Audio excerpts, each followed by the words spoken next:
اللہ کے تعارف کی اہمیت کیا ہے کہ یہ تو ہمیں معلوم ہے کہ انسان کے دنیا میں بھیجے جانے کا جو مقصد قرآن مجید نے متعین کیا ہے وہ عبادت ہے. وما خلقت الجن والانس الا لیعبدون. لیکن عبادت کی بنیاد کیا بنے گا؟ آپ کب وہ عبادت کر سکتے ہیں؟ عبادت کا اپنا مفہوم کیا ہے؟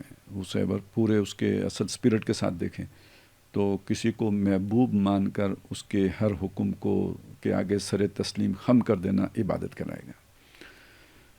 تو جب تک آپ کسی کو پہچانیں گے نہیں تو محبت کیسے ہوگی؟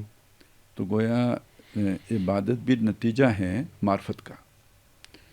اور بعض صوفیاء کی طرف یہ قول منسوب کیا جاتے ہیں کہ وہ یہ جو ہے نا وما خلقت الجن والانس الا لیعبدون، تو وہ اسے یوں کہتے ہیں وما خلقت الجن والانس الا لیعرفون، کیونکہ یہ اسینشل ہے، اس کے بغیر یعبدون ممکن نہیں ہے. تو یوں تو ہر شے اللہ کی عبادت کر رہی ہے نا، یعنی عبادت کا مطلب اطاعت کرنا اگر اس معنی میں لیں تو کل لہو قانتون، سورج، چاند، ستارے، تمام مظاہر فطرت چونکہ اللہ ہی کا جو فزیکل لاز جو بنائے ہوئے ہیں ان کے تابع ہیں، تو گویا اللہ کے حکم کے فرما بردار ہیں. دن رات یہ سارا نظام ہستی یہ اللہ کے بنائے ہوئے نظام کے مطابق ہے نا، تو اللہ کا تابع فرمان ہے. افغیر دین اللہ یبغون ولہ اسلم من فی السماوات والارض، ہر شے اللہ کے آگے سر تسلیم خم کیے ہوئے ہیں، جو آسمانوں میں جو زمین میں. تو اب اگر وہ صرف حکم برداری کے معنی میں لیں تو یہ تو ہر شے عبادت کر رہی ہے. تو جو وہ اس کے ساتھ اگر اس ایلیمنٹ کو شامل کریں اپنی مرضی سے عبادت کرنے والی بات کو، تو پھر اس کے ساتھ وہ محبت والا مسئلہ جڑے گا، اور وہ ممکن نہیں ہے جب تک کہ اس کے ساتھ معرفت والا مسئلہ نہ جوڑیں. اچھا، خود قرآن مجید نے اسے برعکس انداز میں یوں بیان کیا ہے کہ اگر کوئی اللہ تعالیٰ کا حق ادا نہیں کرتا اور اس کے ساتھ کسی اور کو شریک ٹھہراتا ہے تو اس کا سبب کیا ہوتا ہے؟ تو کہتا ہے ما قدر اللہ حق کا قدری، انہوں نے اللہ کو نہیں پہچانا جیسے کہ اللہ کو پہچاننے کا حق تھا. تو گویا پہچانیں گے تو اللہ کے حقوق ادا کریں گے، اور اگر اللہ کو نہیں پہچانیں گے تو حق ادا نہیں کر سکیں گے. حضرت لقمان کا ذکر آتا ہے قرآن مجید میں کہ ان کو اللہ نے حکمت دی، اور حکمت کا مفہوم کیا ہے کہ آپ کی جو ہے نا تخیل کی کمند صحیح جگہ تک پہنچ جائے، یعنی آپ اصل حقیقت کو پالیں. تو اس کا نتیجہ شکر بیان کیا، وَلَقَدْ آتَيْنَا لُقْمَانَ الْحِكْمَةَ أَنِ اشْكُرْ لِلَّهِ. تو یعنی پہلے سوچ ہے، فکر ہے، آپ کا حکمت، دانائی، وزڈم، یعنی اللہ کی پہچان، وہ اگر ہوگی تو اس کے نتیجے میں اللہ کا شکر، اور شکر ہی کا ایک شکر ہی کا ایک مظہر جو ہے نا عبادت ہے. تو اب اس ساری چیز کو سامنے رکھیں تو پہچان کا معاملہ تو آپ کے سامنے واضح طور پر آ جائے گا. اچھا، پہچان، اب سوال کھڑا ہو گیا کہ یہ جتنی بھی مخلوقات ہمیں معلوم ہیں ان میں سے کون کیپیبل ہے کہ اللہ کو پہچان سکے؟ تو ظاہر ہے اس کے لیے بھی کوئی فنکشن درکار ہے نا، کوئی پروگرامنگ آپ کی ہوگی تو آپ وہ کریں گے. آپ کے اندر کوئی ریسیپینٹ ہوگا تو اس میسج کو ریسیو کریں گے جو فضا میں موجود ہیں. تو یہ ظاہر ہے قرآن مجید سے یہ پتہ چلتا ہے کہ یہ امانت ہم نے آسمانوں پر رکھی، زمین پر رکھی، پہاڑوں پر رکھی، اور ان میں سے کسی کو بھی کیپیبل نہیں تھا اس کو اٹھانے کا.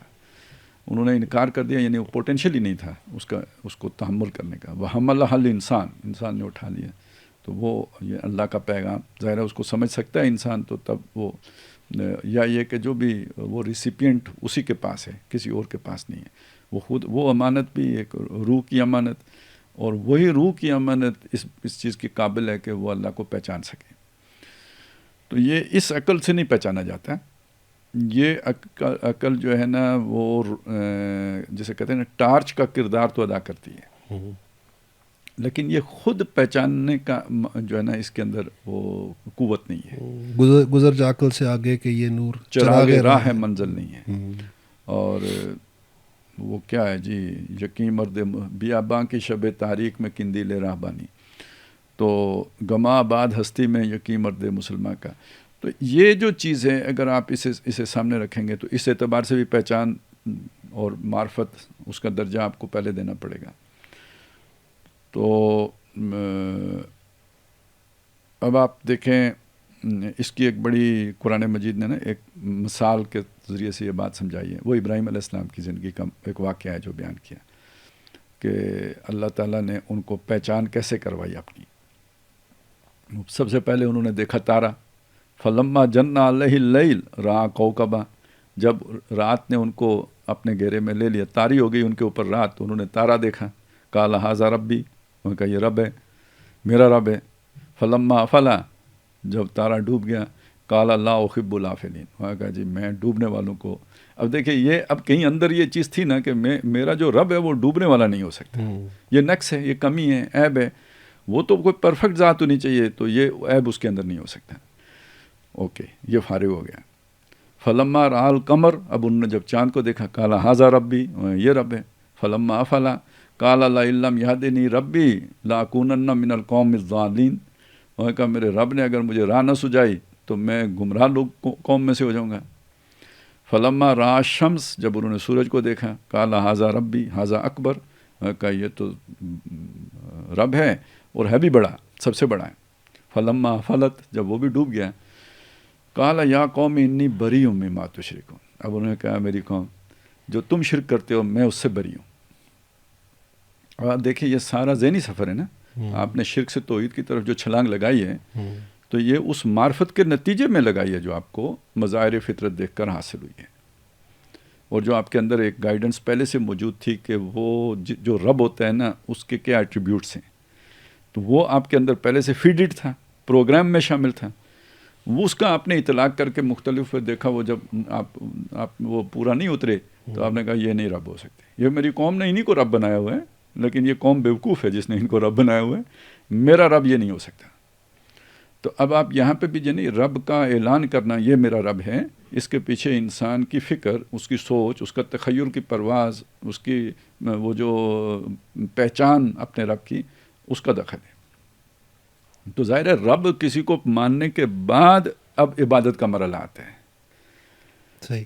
تو اس لیے بہرحال یعنی منطقی طور پر اگر مقصد اگر آپ نے یہ مان لیا اس بات کو کہ بھئی عبادت مقصد ہے، تو لاجک کا تقاضا یہ ہے کہ پھر معرفت اس سے پہلے ہے. تو ایک تو میرا خیال ہے آپ کے سوال کا اگر اسی سے تشفی ہو جاتی ہے، پورا ہو جاتا ہے، تو یہ تو ایک ہمارے سامنے مقدمہ آ جاتا ہے کہ پہچان اس لیے ضروری ہے.